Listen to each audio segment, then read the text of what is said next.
जो वीक है वो एशियन पेंट है, 7% कमेंट्री बहुत ही ख़राब आई है और डिमांड वाला मैटर तो बहुत ही ख़राब है, कंजम्पशन डिमांड की गाइडेंस जो है। मार्केट की ओपनिंग हुई है 800-900 शेयर आमने सामने खड़े एडवांस डिक्लाइन के अंदर, 73 पॉइंट का नुकसान, अब 80 पॉइंट का नुकसान आपको स्क्रीन पर दिख रहा है। हालांकि बैंक निफ्टी में जो गिरावट है और मात्र सिर्फ 120 पॉइंट की है, जबकि ये 50,000 से ऊपर का इंडेक्स है। अभी करीब 200 पॉइंट की गिरावट आ चुकी है।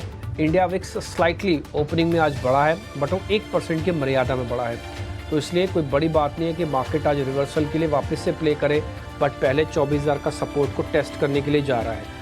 और आप देख रहे होंगे अपनी स्क्रीन पर, अब 126 पॉइंट की गिरावट के साथ हम 24,000 को टेस्ट करने के लिए वापस से पहुंच गए हैं। बैंक निफ्टी भी 51,300 है, 300-350, तो इसके पास भी अभी भी 200 पॉइंट का और जगह है और फिर 400 पॉइंट की भी जगह है 51,000 को टेस्ट करवाने के लिए। रिलायंस इंडस्ट्रीज़ की ओपनिंग आज वीक हुई है, 1% नीचे खुला है। HDFC आज फ्लैट टू पॉजिटिव खुला है। ज़रा दिखाते जाना स्क्रीन पर 500 बड़े शेयर, 6 शेयर्स जो मैं आपसे पूछता हूँ। TCS और इन्फोसिस भी ज़रा दिखा दीजिए स्क्रीन पर, फिर HUL और L&T भी दिखाना।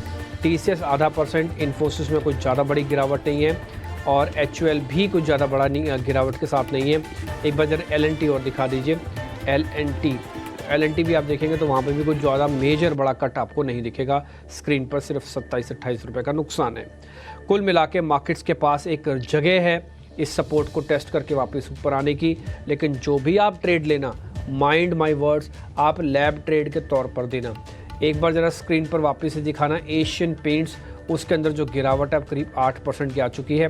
जब आप एशियन पेंट्स दिखाएं ना, ज़रा दूसरे पेंट कंपनी भी बैक टू बैक दिखाओ, कंसाई, नेरोलैक, बर्जर, ये सब दिखाओ, ठीक है। ये सब को देखने की वजह मैं आपको इसलिए बताना चाहता हूँ, अगर कंजम्पशन की बात एशियन पेंट्स कह रहा है, क्या दूसरी कंपनीज भी उस पर उतना ही गंभीर रिएक्शन दे रही हैं?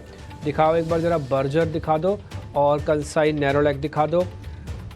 इंडिगो पेंट के नाम से कंपनी है, वो भी दिखाना चाहो तो वो भी ज़रा दिखा सकते हो आप।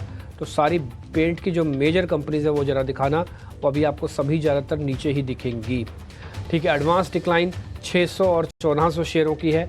एडवांस डिक्लाइन इस समय आपके स्क्रीन पर आपको दिख रहा होगा ये, तो एडवांस डिक्लाइन की रेशो तो अभी थोड़ी ख़राब है, लेकिन कोई दिक्कत नहीं।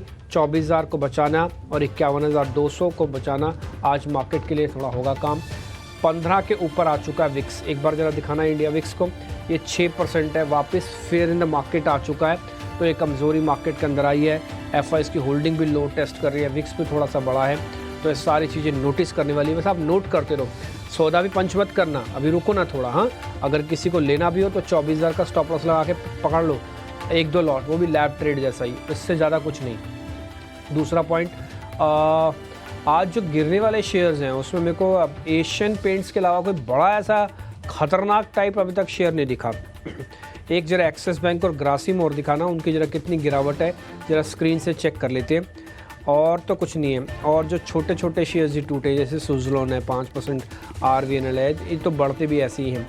इंडस टावर है करीब 3% नीचे, ये थोड़ा एक बड़ा शेयर है जहाँ पर मेरे को नज़र गई मेरी। और बस एशियन पेंट्स के अलावा कोई भी बड़ा शेयर मेरे को ऐसा नहीं दिखा जो 2% से ज़्यादा के नुकसान के साथ हो। हालांकि एडवांस डिक्लाइन शुरुआत की थोड़ी ख़राब हुई है, बट उम्मीद करते हैं कि 24,000 और 51,000 का base at 19% FIs long position, put call ratio, market का डाटा ज़्यादा ख़राब होने नहीं देगा। देखते हैं क्या होता है। हीट मैप स्क्रीन पर ज़रा जल्दी से घुमाइए ताकि शेयर सब चेक कर लें, फिर मेरे सहयोगी मेहमानों से कनेक्ट करके आज की ओपनिंग के ट्रेड भी आपके सामने रख देंगे। हीट मैप में सबसे पहले निफ्टी आएगा, आपको स्क्रीन पर दिखेगा। टाटा मोटर्स ऊपर है, सृष्टि बता रही थी कि नंबर्स उतने ख़राब नहीं है, अगर आप स्क्रीन पर देखोगे तो वैसे ख़राब दिखेंगे, लेकिन कमेंट्री ने काफ़ी हद तक उसको एडजस्ट करवा दिया। मारुति सुजुकी भी 1 से 1.5% ऊपर है। और इसके अलावा निफ्टी बैंक का हीट मैप, उसमें HDFC ऊपर, SBI ऊपर है। SBI के नंबर्स ठीक थे, परसेंटेज गेन ज़्यादा नहीं आया, बट नंबर्स ठीक हैं इसके। इसके अलावा बंधन बैंक सबसे ज़्यादा टूटने वाले बैंक में से एक है। IT में इन्फोसिस, TCS दोनों के पास हरा निशान है आज। छोटे छोटे मिड कैप वाले काउंटर्स हैं, ये भी अगर हरे निशान में आ जाए तो IT आज निफ्टी को काफ़ी हेल्प कर सकता है, जिसकी रिक्वायरमेंट भी है। मेटल इंडेक्सेस में सेल थोड़ी देर पहले तक हरे निशान में था, अभी वापस लाल निशान में गया।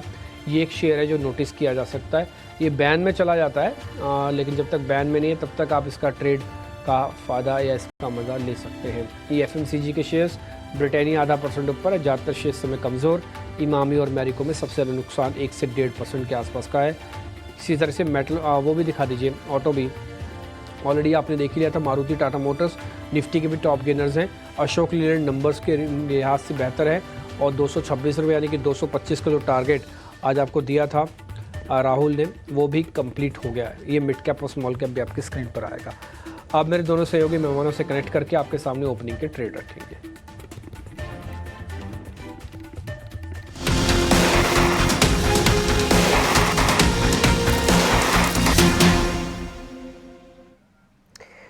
तो चलिए मार्केट खुलने के बाद हमारे एक्सपर्ट से उनके कॉल्स लेना शुरू कर देते हैं। और शिवांगी, सबसे पहले आपसे समझना चाहेंगे, खुलने के बाद कहां पर है आपकी नज़र?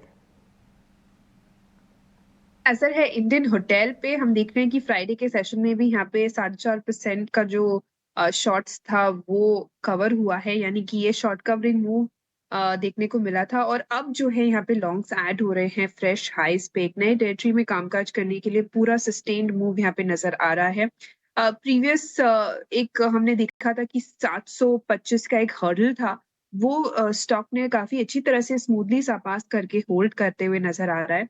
मंथली बेसिस पे भी लगातार एक अपवर्ड स्लोपिंग चैनल को कामकाज कर रहा है, तो लॉन्गर और शॉर्टर टाइम फ्रेम चार्ट्स दोनों ही काफी पॉजिटिव है स्टॉक के लिए।